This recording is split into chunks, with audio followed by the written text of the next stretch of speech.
with countries across the world sounding caution over the new super mutant variant, let's have an in-depth look at the new COVID variant that has been named by the WHO, the Omicron. Let's have a look.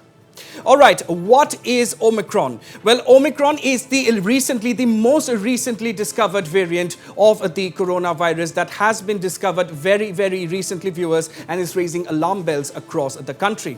All right, the WHO has declared the Omicron variant to be a variant of concern. That is what we just heard the authorities from the WHO speaking. All right, B.1.1.529, that is the scientific name of this particular variant. And of course, the Omicron variant first reported to the WHO from South Africa on the 24th of November. That is when the first case was reported, that too from South Africa. And a first known confirmed the case of this particular infection, this variant, was detected from a specimen collected on the 9th of November 2021. That is what we know so far. Let's moving on now. Yes, Omicron variant has a large number of mutations. That is what is making the concerns going off all across the world, viewers, some of which are especially concerning. That is what they are saying.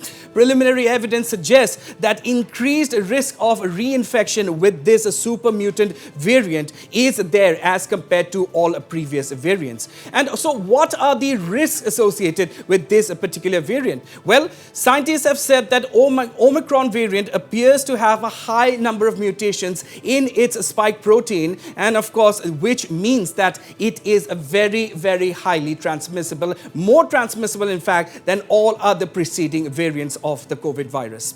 And of course, South Africa's National Institute for Communicable Diseases, or NICD, has said that currently there are no unusual symptoms of this super mutant variant of COVID-19, which means of course that all the usual symptoms of COVID-19 in all likelihood will also be witnessed in this, can also be observed in this super mutant variant as well. And the NICD has also further said that as with other infectious variants such as the Delta, some of those infected with the Omicron variant of the coronavirus are asymptomatic. That is what they are saying, viewers. And of course, what that means is, even though this is a super mutant variant, there is also the possibility that some people who are detected with this variant may also be asymptomatic.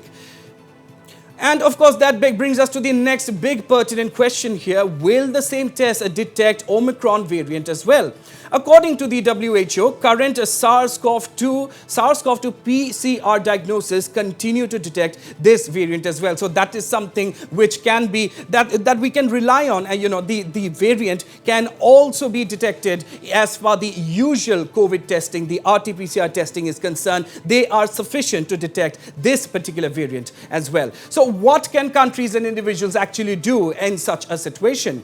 The WHO said that countries can enhance surveillance sequencing efforts to better understand circulating SARS-CoV-2 variants, and they can submit complete genome sequences and associated metadata to a publicly available database such as the GISAID. And they can also report initial cases or clusters associated with this particular variant of concern to the World Health Organization through the IHR mechanism. So indeed, viewers, this is what is known so far as this newly discovered super mutant COVID variant named Omicron is concerned.